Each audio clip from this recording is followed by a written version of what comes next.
Dios bendiga, bienvenidos a esta clase de soteriología, la tercera que tenemos, y hoy vamos a profundizar un poco sobre las variantes teológicas con respecto al plan de salvación, más específicamente la seguridad de la salvación. Estaremos analizando en este primer punto eh, la teología calvinista con respecto a la salvación, los 5 puntos eh, que los seguidores de Calvino sacaron para de una forma poder contrarrestar los 5 puntos también del arminianismo, de los seguidores de Arminio, que estaban en desacuerdo con esta teología de la salvación que se estaba gestando en su momento. Entonces vamos a centralizarnos en esta clase en los 5 puntos del calvinismo, el TULIP, como se conocen por sus iniciales en inglés. Hay 2 puntos cuando hablamos del calvinismo y el arminianismo que podemos, es la base, digamos, por la cual se desarrolla toda esa estructura teológica con respecto a la salvación. Es cómo se gestó la salvación, cómo se determinó en un principio este aspecto de salvación. Entonces hay dos comienzos, uno en la variante calvinista y otra en la variante arminiana. Con respecto a la salvación, el concepto calvinista nos dice que primero fue el decreto, primero fue la voluntad de Dios, el decreto de salvación, en el cual por medio de ese decreto, de su voluntad, Él determinó quiénes serían salvos, mucho antes del conocimiento de las personas. Vino el decreto, primero fue la voluntad, primero fue ese decreto divino, por medio del cual se determinó quiénes serían salvos aún mucho antes de que existieran. El otro punto, o que Dios los conociera, el otro punto, el punto arminiano, se basa en la presencia de Dios, en el conocimiento de Dios. Primero fue el conocimiento.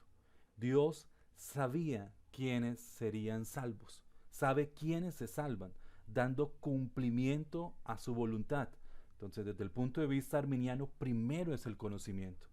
Dios es omnisciente, ¿sí? Su conocimiento va mucho más allá de el simple presente, futuro y, bueno, en este caso, eh, pasado. No podemos decir que es un conocimiento simplemente de cosas que van a suceder, sino un conocimiento que lo lleva a tener el control de toda la historia.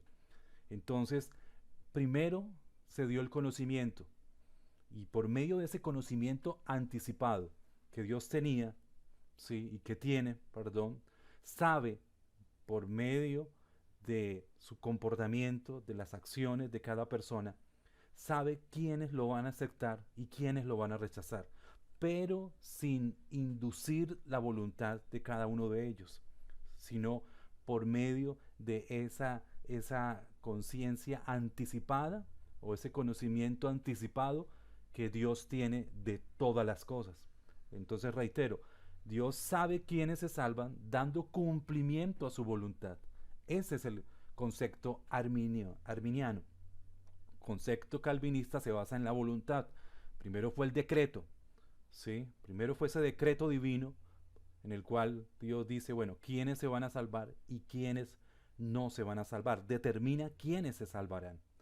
Entonces, en esta clase vamos a centrarnos entonces en los 5 puntos calvinistas, el tulit, que vuelvo al punto, se centran en el comienzo, en el decreto y en la voluntad de Dios.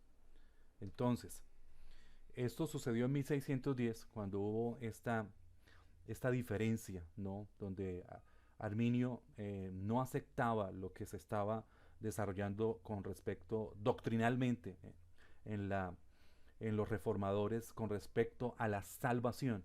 Entonces él saca sus 5 puntos que se conocen por sus iniciales, en inglés los FATS, los 5 puntos que determinan o en los cuales él explica el concepto o cómo se desarrolla la salvación. Y en contraparte, pues los reformadores sacaron el Tulit, que fueron los 5 puntos que contrarrestaban esta doctrina de los seguidores de Arminio. Entonces, ¿cuáles son los 5 puntos del arminianismo con respecto a la salvación? El primero de ellos, el libre albedrío. El segundo, elección condicional. Cada uno de ellos lo vamos a estar desarrollando más adelante. Expiación universal. Gracia resistible. Y el quinto, la salvación se puede perder. Y en el caso del Tulit, ya los 5 puntos calvinistas, habla el primero de ellos, depravación total, elección condicional, la expiación limitada, la gracia irresistible. Miren cómo cada uno de ellos contrarresta pues el concepto arminiano. Dice los arminianos, la expiación es universal. Para un reformador o una calvinista, la expiación es limitada. La gracia es resistible para los arminianos. Los calvinistas dicen la gracia es irresistible. Entonces, en esta clase vamos a analizar primero que todo el Tulit. Los 5 puntos calvinistas, el Tulit. Entonces, el primero de ellos es la depravación total. ¿Qué nos dice? Toda humanidad ha sido afectada, dañada y distorsionada por la entrada del pecado al mundo. Esto no significa que el hombre sea tan malo como pudiera ser, sino que cada aspecto de nuestra vida está afectado por el pecado, de manera que estamos muertos en nuestros delitos y pecados. Esa fue la sentencia en el huerto del Edén, la muerte, entró la muerte. Y no podemos cambiar nuestra situación por nosotros mismos. O sea, el pecado, desde este punto de vista, nos está diciendo que anuló el libre albedrío, esclavizó, sometió la voluntad del hombre y ahora estás bajo el control del pecado, bajo el dominio del pecado. Y el hombre por sus propios medios no puede acercarse a Dios. Por sus propios medios no puede alcanzar la salvación. Su libre albedrío ha sido en estos momentos encarcelado. Lo perdió. Mirándolo desde este punto de vista. Algunos textos con los cuales se puede respaldar este punto de vista, Efesios 2:5, aún estando nosotros muertos en pecado, nos habla la condición, las consecuencias del pecado, el sometimiento que trajo a la humanidad de muerte. Ahora, por medio de Cristo, nos dio vida juntamente con Cristo. Por gracia sois salvos. Colosenses capítulo 2 versículo 13 dice, y a vosotros estando muertos en pecado y en la incircuncisión de vuestra carne, os dio vida juntamente con él, perdonándoos todos los pecados. Entonces vemos, la voluntad del hombre está sometida. El hombre por sus propios medios no puede buscar a Dios. La tendencia natural de cualquier persona, de cualquier ser humano, es hacer lo malo, buscar el pecado. Esa es la tendencia humana de toda persona. Entonces, el desarrollo de este punto, la depravación total, en el sínodo de Dort, que fue la reunión que se hizo más o menos 1616 para contrarrestar los puntos arminianos.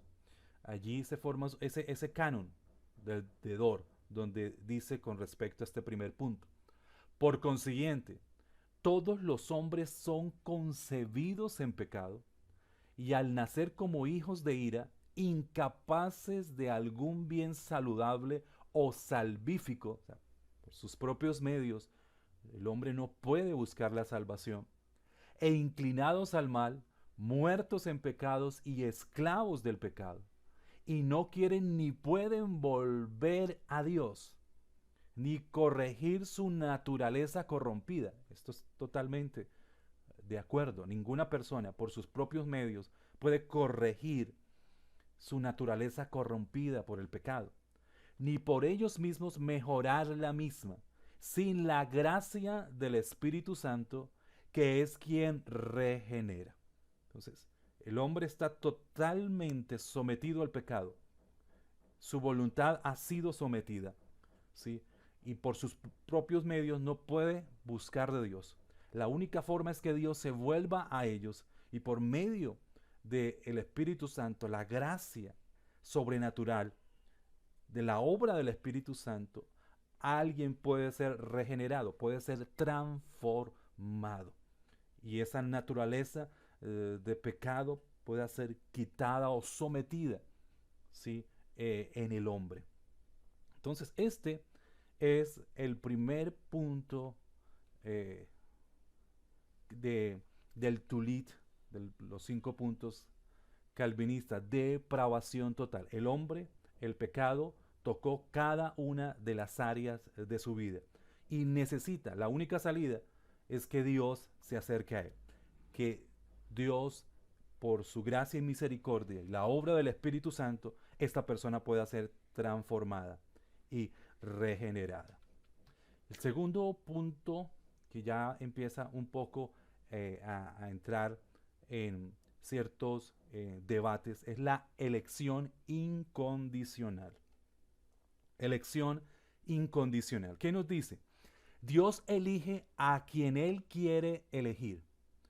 Este es uno de los puntos más conflictivos, sin embargo, está muy ligado al anterior, debido a que estamos muertos, literalmente inhabilitados de tomar cualquier tipo de decisión que nos ayude. La única salida a nuestra muerte espiritual, o sea, el único camino, la única puerta de salida a esa situación es que Dios nos saque de ella. Si realmente creemos que somos malos, no tenemos derecho a quejarnos de que Dios ejerza su gracia soberanamente, ¿sí? O sea, todos caímos o todos estamos bajo ese sometimiento del mal, del pecado. Esa naturaleza pecaminosa tocó a todas las personas. Entonces, la justicia nos dice pues que la paga es muerte, esa es la sentencia. Nadie puede quejarse delante de Dios de ese destino, ¿sí? Ahora, ahí viene el punto, que Dios ejerza su gracia soberana como Él quiera y escoge a algunas personas para salvar en su decreto primario y a otros para perderse, ya está bajo el control y bajo la soberanía de Dios, ¿sí? La elección incondicional simplemente significa que Dios escoge dar vida eterna sin haber visto nada bueno en los elegidos, ¿sí? Por eso hablamos de ese decreto primero antes del conocimiento, sin antes ver algo bueno o algo positivo o algo que amerite salvación, algo que por medio de lo que se está haciendo esa persona tenga los méritos de ser salvo. Dios no vio absolutamente nada de eso, porque vuelvo y reitero, primero fue el decreto, ¿sí?, de Dios en determinar quiénes serían salvos y quiénes no. Todos estaban condenados a muerte y Dios ahora ejerció su soberana voluntad. Entonces, que Dios escoge dar vida eterna sin haber visto nada bueno en los elegidos, no nos da lugar a dudas, ¿sí? Ustedes no me escogieron a mí, sino que yo los escogí a ustedes y los designé para que vayan y den fruto y que su fruto permanezca. Entonces, estamos viendo aquí que Dios ejerció su soberana voluntad, ¿sí?, sin haber visto nada todavía positivo en los seres humanos que todavía en su conocimiento no los tenía, sino que Él ejerció determinó su soberana voluntad con respecto a la salvación. Y Él escogió quiénes serían salvos y quiénes no. Por eso nos habla, de una elección incondicional. No hay ninguna condición. El Señor fue el que la determinó. No hay ninguna forma, argumento, acción que alguien pueda hacer. Méritos. No. Es una elección incondicional. Dios fue el que la determinó. Juan 1:12 dice, mas a todos los que le recibieron, a ellos les alcanzó la salvación. Entonces, ahí entra un poco el debate, ¿sí? Sobre el conocimiento que Dios tenía de las personas que lo iban a recibir. Este conocimiento, antes del conocimiento, estuvo el decreto. Estamos hablando desde el punto de vista reformado, calvinista. Ese primero fue el decreto divino. Y vino luego el conocimiento de Dios. Entonces, más a todos los que lo recibieron fueron los que estaban dentro del decreto de salvación de Dios para la humanidad. La Confesión de Westminster, capítulo 3, nos dice lo siguiente: por el decreto de Dios para la manifestación de su gloria, algunos hombres y ángeles son predestinados para vida eterna, y a otros son preordenados para muerte eterna. Entonces, el decreto de Dios, ¿qué nos está diciendo? Que Dios escogió por decreto, por voluntad, quienes iban a tener vida eterna y quienes iban a tener muerte eterna. Hubo una orden celestial, ¿sí? Donde Dios predestina a quienes se salvan y quienes no se salvan. Simplemente esa es la idea central, el decreto de Dios, en el cual la elección es incondicional. No depende de lo que se haga, sino depende del decreto que ya desde la eternidad Dios había determinado quiénes iban a ser salvos y quiénes no iban a ser salvos. Entonces, estamos analizando los puntos del Tulit. Ya vimos el primero, la depravación total, el pecado totalmente sometió a la humanidad del hombre. El hombre por sus propias fuerzas no puede acercarse a Dios. Dios es el que se acerca al hombre. Por medio de su gracia, la obra del Espíritu Santo, la regeneración, puede ser transformado. El segundo aspecto que estamos viendo es la elección incondicional. No hay ninguna condición, todo el mérito está en Dios, ¿sí?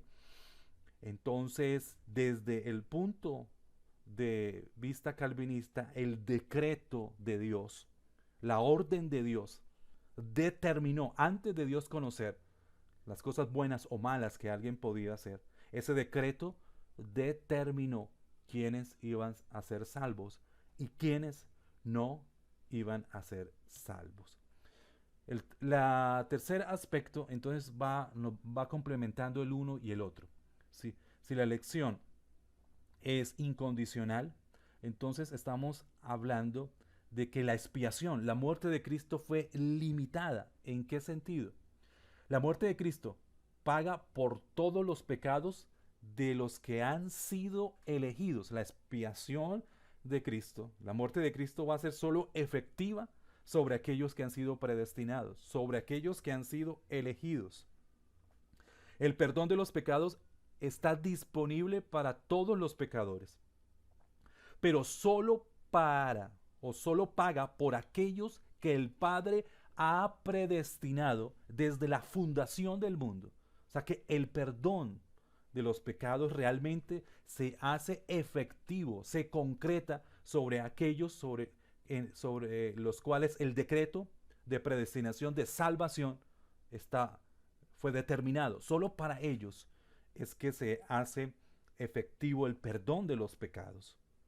Esta doctrina también es conocida como expiación específica o particular. Por eso la descripción está limitada, está sectorizada, simplemente o efectiva más bien para aquellos que fueron preordenados para salvación, determinados en el decreto divino para que fueran salvos. La expiación de Cristo es suficiente para que toda la humanidad sea salva, independientemente si creyere o no. Pero solo es eficiente para los que creen. Es suficiente para toda la humanidad. Pero es eficiente, o sea, se aplica en la práctica para los que creen. La sangre de Cristo puede salvar a todos si esa fuese la voluntad de Dios. Pero esa no es la voluntad de Dios. Esa no es su voluntad. ¿Sí? O sea, estamos hablando desde el punto de vista calvinista. ¿Sí? Sino que la voluntad de Dios está sobre las personas que fueron determinadas para salvación, que fueron preordenadas, predestinadas para salvación. En la voluntad de salvación de Dios se aplica directamente para ellos. Y un texto que confronta o respalda este punto de vista, que en la posterior clase vamos a estar, cuando veamos los puntos arminianos, pues confrontando la realidad y la verdad. Efesios 1:4 nos dice, según nos escogió en él antes de la fundación del mundo. O sea, Dios escogió a unos para salvación. Entonces la voluntad de Dios es solamente para ellos. Porque la voluntad de Dios sería para los demás, en conclusión, por deducción, sería de condenación. Para que fuésemos santos y sin mancha delante de Él. Entonces, aquí estamos viendo que esa expiación es ilimitada, ¿no? Para la obra de Cristo en la cruz del Calvario se hace efectiva solamente para los que fueron en la base de ese decreto divino, están en ese grupo que Dios determinó que fueran salvos. Los demás, pues la voluntad de Dios, el decreto que les está diciendo, pues van a ir a condenación. Miren que estamos hablando de antes de que Dios conociera algo bueno o algo malo en las personas, porque primero fue el decreto. Sino que hay textos que nos confrontan muy rápidamente, quizás con esta idea, pero ya más adelante estaremos profundizando en ellos. Segunda de Pedro 3:9, el Señor no retarda su promesa, sino que es paciente para con nosotros, no queriendo que ninguno perezca. Miren que la voluntad de Dios no está limitada para salvación, no está limitada simplemente para los que están preordenados y determinados en el decreto divino. Si aquí nos está diciendo que no quiere que ninguno perezca, si aquí las palabras son absolutas, sino que todos procedan al arrepentimiento. ¿Sí? Entonces la voluntad de Dios no simplemente está sectorizada, sino que está, con respecto a salvación, está extendida para toda la humanidad. Entonces, tercer punto calvinista, la expiación limitada, solamente efectiva para aquellos para los cuales fueron predestinados para salvación. El cuarto punto es la gracia irresistible. ¿Qué nos dice? Nadie se puede negar o resistir a la gracia salvadora de Dios. Esta doctrina también se conoce como llamamiento eficaz. Cuando la gracia llega, nunca puede ser rechazada. Su efectividad es perfecta. Eso significa que si Dios ha elegido a alguien, no hay forma en que esa persona no llegue a ser salva. ¿Quiénes somos nosotros para decirle no al Señor? Entonces, lo que nos dice este punto, el cuarto punto, es que nadie puede resistirse al llamado de Dios, de salvación. Nadie puede rechazar el llamado de Dios para salvación.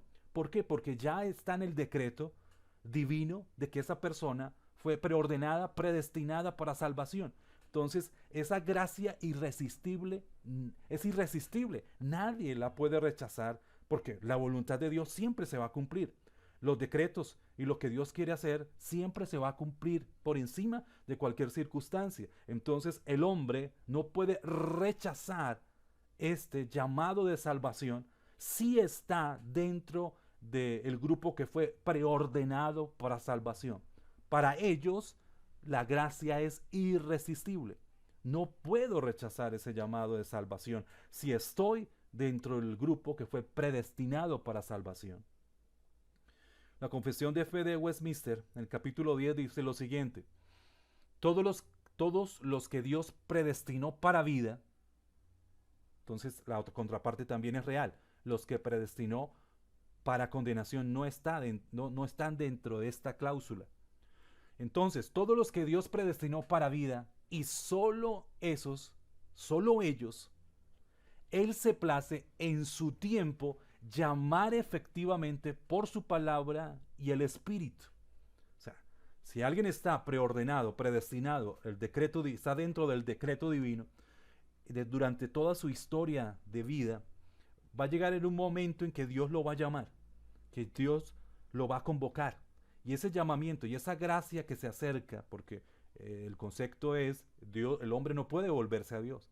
Dios es el que lo toca y el hombre vuelve su mirada al Señor. Entonces, cuando ya llega el tiempo, viene ese toque, esa obra del Espíritu Santo sobrenatural, y ese llamado y esa gracia se vuelve irresistible.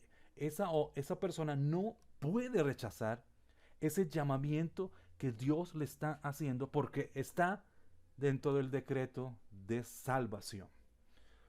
Punto bastante cuestionable, porque dentro de la Biblia encontramos que el hombre siempre toma decisiones en su vida, pero todo está anidado, ¿sí? Porque estamos hablando que la libre voluntad fue, estamos dentro del punto de vista calvinista, la voluntad de Dios ha sido encarcelada, ¿sí? Entonces nadie puede tomar decisiones de salvación que lo acerquen a Dios. Y nadie puede rechazar, si está dentro de la voluntad de Dios de salvación, ese llamamiento de vida eterna. Pero un solo texto, Hechos 7:51, posteriormente estaremos profundizando también en la otra clase. Hechos capítulo 7, versículo 51 dice: duro de cerviz e incircuncisos de corazón y de oídos, vosotros resistís siempre al Espíritu Santo, como vuestros padres, así también vosotros. Entonces aquí muy claro nos dice que se puede resistir el toque del Espíritu Santo. Se puede resistir el llamado de salvación. Se puede resistir esa obra sobrenatural cuando es concientizada, porque cuando el hombre es concientizado de su situación, eso es una obra que viene de parte de Dios. Su fe es capacitada en ese momento solo por el avivamiento que Dios hace de salvación en una persona. Pero aquí nos dice que sí se puede, o el texto, se puede resistir al Espíritu Santo. Pero estaremos analizando esto posteriormente. El quinto punto nos dice perseverancia de los santos. Entonces, si alguien fue preordenado para salvación, no puede resistir el llamado de salvación, quiere decir que siempre esa salvación va a ser latente en él y nunca la va a perder. No es la teología falsa de ser siempre salvo. No. Vamos a qué nos dice este punto. Los elegidos, los realmente salvos, perseverarán hasta el final. Eso nos dice Filipenses 1:6. Estoy convencido precisamente de esto, que el que comenzó en ustedes la buena obra, la perfeccionará hasta el día de Jesucristo. Entonces nos está diciendo que el que comenzó, el que inició su obra, la va a perfeccionar. O sea, Dios no va a dejar suelta su obra de salvación en una persona que está preordenada para salvación. Va a estar siempre con él, ¿sí? Y perfeccionando esa obra hasta el día en que podamos estar por la eternidad con un cuerpo glorificado con Dios. Esto no se refiere al mal llamado salvo siempre salvo, que una vez somos elegidos por Dios podemos vivir como nos venga en gana. Más bien nos dice que en la soberanía de Dios, aquellos que Él eligió para salvación van a sostener esa confesión de conversión hasta su muerte. O sea, no la van a rechazar. No se van a volver atrás. Siempre van a mantenerse firmes en su confesión acerca de su creencia en Dios, en su conversión, porque en todo ese proceso no están solos. Dios está con ellos. El Espíritu Santo está continuamente perfeccionando esa obra hasta su muerte, perseverando en vidas de santidad. Entonces, esa perseverancia de los santos nos habla de que Dios no va a dejar su obra y Dios va a estar perfeccionándola y Dios va a estar cuidándola, y alguien que pues entró en el propósito de salvación nunca va a perder la salvación. Y no quiere decir que la está descuidando, no, porque continuamente el Espíritu Santo es el que está perfeccionando y confrontando la vida de esa persona para que vaya a ir perfeccionando la santidad en el temor de Dios. La Confesión de Fe de Westminster, capítulo 17, dice: a quienes Dios ha aceptado en su amado y que han sido llamados eficazmente y santificados por su Espíritu, no pueden caer ni total ni definitivamente del estado de gracia, sino que ciertamente han de perseverar en él hasta el fin y serán salvados eternamente. Esta perseverancia de los santos depende no de su propio albedrío. Entonces, ¿de qué depende? Sino de la inmutabilidad del decreto de elección. El decreto de Dios es inmutable, ¿sí? El pensamiento de Dios es inmutable. Lo que Dios ha decretado no cambia, que fluye del amor gratuito e inmutable de Dios y el Padre. Entonces, una persona se mantendrá salvo hasta su muerte, ya entrar en la eternidad con Dios, debido no a sus propios medios, no por su perseverancia, sino debido al decreto de elección que se desarrolló en la eternidad. Por el decreto es que esa persona fue preordenada para salvación, por ende va a mantener su salvación, no la puede perder porque hay un decreto de Dios eterno que se mantiene por la eternidad. Entonces, ¿cuál es el orden del proceso de salvación? Podemos decir que entonces lo primero que sucedió en la eternidad fue un decreto, el decreto, la orden de Dios, la voluntad de Dios, de decir quiénes iban a ser salvos y quiénes no, por decreto. Miren que el conocimiento no lo tenemos ahí, en ese primer nivel, o en ese primer punto, en la primera acción eterna. Vino el decreto, la orden. Entonces, debido a ese decreto, Dios, segundo punto, preordenó a unas personas para salvación y a otras, pues, a condenación, porque esa es la sentencia sobre el pecado, la muerte. Nadie se puede quejar de su destino porque esa es la consecuencia del pecado. Entonces hubo una ordenación de predestinar solo a algunos para salvación. Entonces el segundo punto, predestinación. Luego vino el conocimiento previo de Dios. Miren que el conocimiento viene de tercero, fue después del decreto.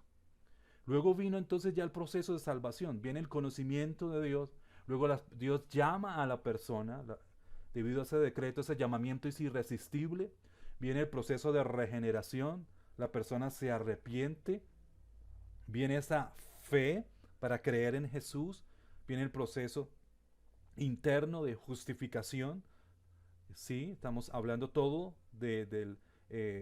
depende de Dios, ¿sí? Justificación, viene la adopción, la santificación y por último la glorificación, ya cuando estemos por la eternidad en un cuerpo glorificado con Dios. Estos son, digamos, el orden en el proceso de salvación. Entonces, ¿cuál es lo primero que encontramos? Primero se dio el decreto, la orden de Dios, y luego de ahí se desprende todo lo demás. En la próxima clase estaremos analizando los 5 puntos arminianos y estaremos confrontando estas ideas. Dios les bendiga.